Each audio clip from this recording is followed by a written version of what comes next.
ओम शांति।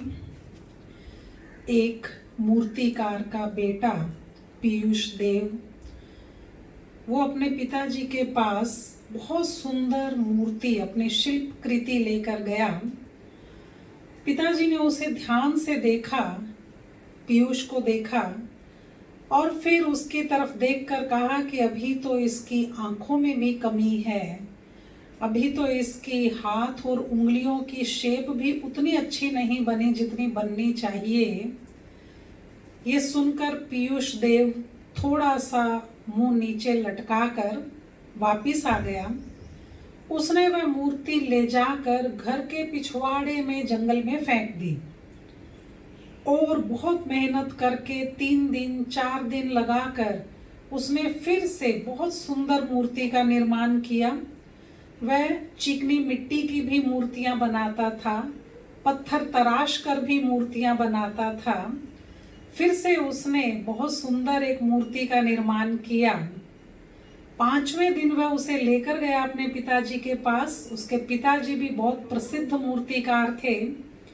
उन्होंने फिर बड़े ध्यान से देखा और उसे कहा कि इसके बालों का स्टाइल थोड़ा और अच्छा हो सकता था, और इसके पीछे जो तुमने इसके कपड़े और उनमें गांठ दिखाई है वह और भी अच्छी हो सकती थी, ये उतनी जच नहीं रही है जितनी होनी चाहिए। पीयूष देव ने वह मूर्ति उठाई, उसको देखा जो जो पिताजी ने उसमें बताया था, और वह उसको लेकर फिर से अपने घर के पिछवाड़े में दूर जाकर जंगल में फेंक आया। इस तरह करके एक के बाद एक उसने 27 मूर्तियां बनाई, बहुत सुंदर मूर्तियां बनाई, और हर बार की उसकी शिल्प कृति पिछली बार से ज्यादा परिष्कृत, ज्यादा सुंदर, बढ़िया, अमेंडेड होती थी। पिताजी को दिखाते थे, वह कुछ ना कुछ कमी अवश्य बता दिया करते थे, और कई बार कोई कमी नहीं भी बताते थे तो कहते थे इससे भी अच्छी हो सकती है। पिछली 10-15 मूर्तियां ऐसी थी जिसमें पिताजी ने केवल यही कह दिया कि इससे और भी सुंदर बन सकती है। कई तरह के सीन, कई तरह की अच्छी चीजें उसने मूर्ति में दिखाने की कोशिश की, और ऐसे करते करते 27-28 मूर्तियां वह फेंक आया। एक दिन अपने पिताजी के साथ वह नवयुवक पीयूष देव आ रहा था एक तीर्थ यात्रा से। तो तीर्थ यात्रा से आकर वह रास्ते में रुका घर के पास और कहने लगा कि कुएं का ठंडा जल भरकर घर के अंदर ले जाता हूँ, तो आप चलिए पिताजी। वह ऐसा कहकर चलने लगा। कुएं का ठंडा जल उसने भरा कि माँ को थोड़ी मदद हो जाएगी। इतनी देर में पिताजी ने देखा कि वहां दूर कहीं कहीं कोई मूर्तियां बिखरी हुई हैं, कहीं कोई मूर्ति पड़ी है, कहीं कोई पड़ी है, और वो बारिश में, मिट्टी में लथपथ हो गई।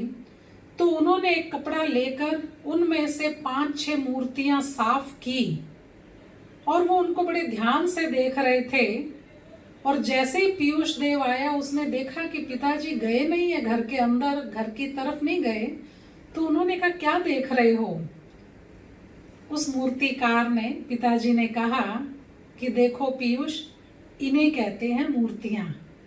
क्या खूबसूरती है, एक एक चीज, उनकी आंखें, बाल, नाखून, और इसमें क्या भाव चेहरे का प्रकट हुआ है, क्या संदेश दिया गया है, ये तुम देखो, इन्हें कहते हैं मूर्तियां। पीयूष देव मुस्कुराया और कहता पिताजी ये वही मूर्तियां हैं जिसमें आपने कोई ना कोई कमी बताई या कह दिया ठीक नहीं है, तो मैंने यहाँ दूर जंगल में लाकर फेंक दी थी कि इससे भी सुंदर, इससे भी सुंदर बनाऊंगा। ये वही मूर्तियां हैं। आपने इतने गुप्त रूप में इतनी प्रशंसा की है, मैं कृतकृत्य हो गया। मैं बहुत बहुत दिल से आपका शुक्रिया करता हूँ। पिताजी ने उसकी तरफ थोड़ी मायूस नजर से देखा और कहा कि पीयूष देव, आज के बाद तुम्हारी प्रोग्रेस शायद रुक जाएगी। जितना तुम उन्नति कर सकते थे, जितनी तुम सुंदर से सुंदर बना सकते थे, वो तुमने बना ली है। इसके बाद मुझे नहीं लगता कि तुम इससे ज़्यादा खूबसूरत बना सकोगे।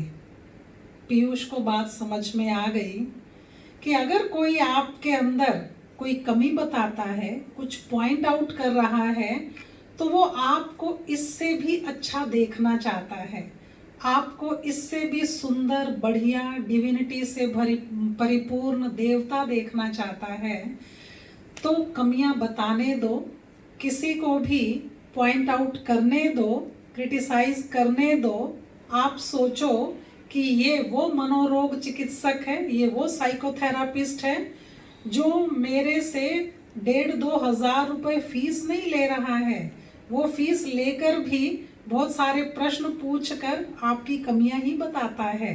तो ये मेरे से बिना फीस लिए मुझे करेक्ट करने में लगा हुआ है।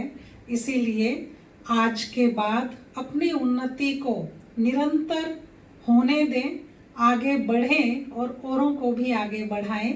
ओम शांति।